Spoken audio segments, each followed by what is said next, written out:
Assalamualaikum warahmatullahi wabarakatuh. Manfaat computer based test pada aplikasi Cevima antara lain efisiensi waktu, akselerasi proses ujian dan pengumuman hasil, serta peningkatan akurasi karena penilaian otomatis. Selain itu, CBT juga dapat mendeteksi kecurangan, penghematan biaya kertas, dan evaluasi hasil ujian secara mendalam.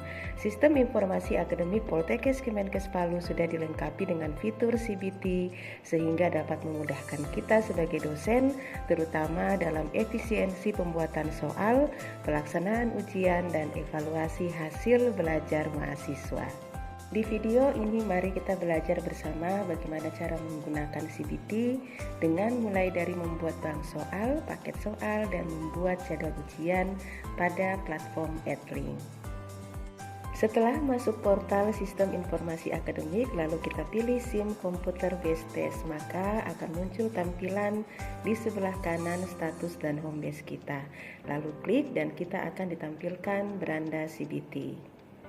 Di beranda CBT akan terlihat periode semester, jenis ujian dengan pilihan ujian akhir semester dan ujian tengah semester. Prodi yang telah menerapkan ujian menggunakan CBT dan sebelah kanan terlihat jadwal ujian terdekat. Langkah pertama kita menyiapkan bank soal terlebih dahulu agar nantinya saat kita membuat jadwal ujian, kita tinggal menariknya dan membuat paket soal. Pada sebelah kanan atas terlihat menu dashboard, ujian, dan referensi. Pilih menu ujian maka akan diberikan pilihan bank soal, evaluasi, monitor ujian, dan ujian perkuliahan. Pilih dan klik bank soal maka beranda tampilan akan seperti ini. Terlihat nama bank soal, jumlah soal, waktu pembuatan soal, keterangan, jenis soal, publik, unit publik, dan aksi.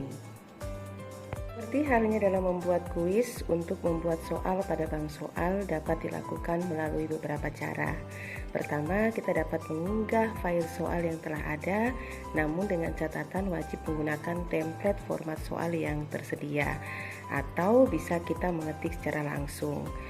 Cara pertama, kita klik tulisan unggah Excel, maka akan terlihat tampilan seperti ini. Unduh template. Jika belum memiliki template pembuatan soal, maka tampilan yang akan muncul seperti ini. Dalam membuat soal pada template Excel yang tersedia, silahkan diperhatikan dengan seksama petunjuk dalam pengisian agar dalam mengunduh soal dapat berhasil dan sukses. Saya beri contoh format soal yang sudah saya buat sesuai template soal. Dimulai dari nama soal, deskripsi soal, soal acak, jawaban acak. Kemudian ada nomor soal, lalu saya beri kode M oleh karena soal yang saya buat dalam bentuk multiple choice, lalu pertanyaan dan option jawaban yang benar. Cukup hurufnya saja, misalnya A, B, C, D, dan seterusnya. Lalu jawaban option A, jawaban option B, dan seterusnya. Untuk tulisan catatan di bawah tidak perlu dihapus karena jika kita upload tulisan ini tidak akan muncul. Jika ingin menambahkan soal cukup di-insert di bagian akhir nomor soal. Jika soal yang sudah dibuat selesai, silahkan ditutup dan jangan lupa disimpan terlebih dahulu.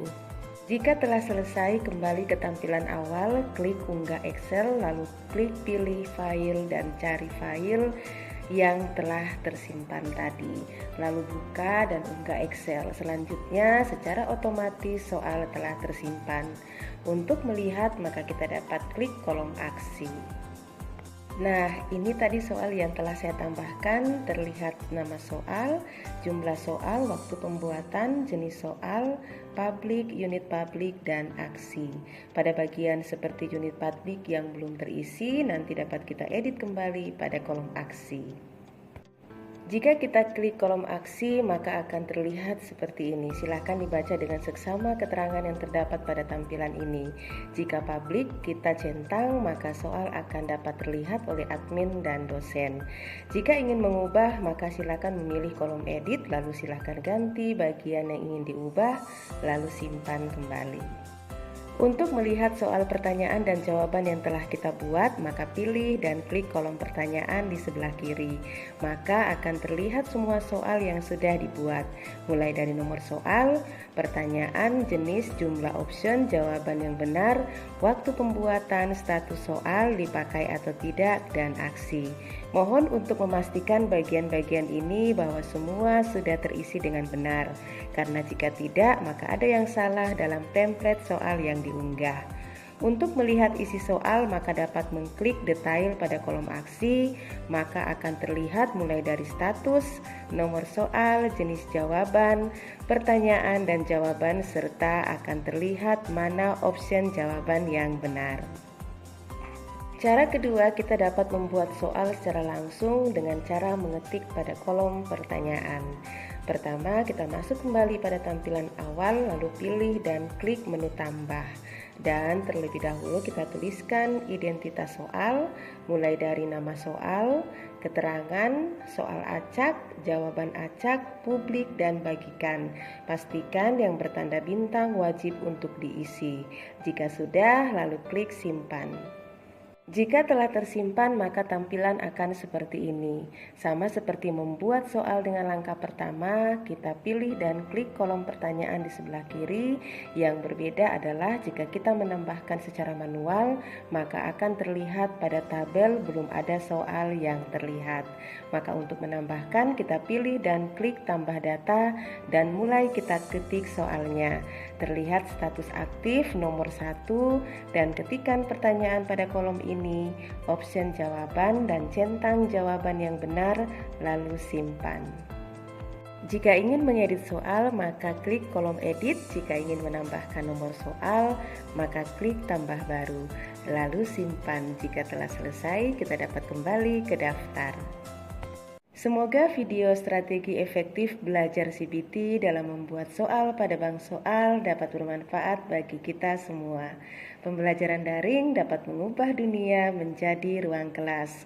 Sampai jumpa. Wassalamualaikum warahmatullahi wabarakatuh.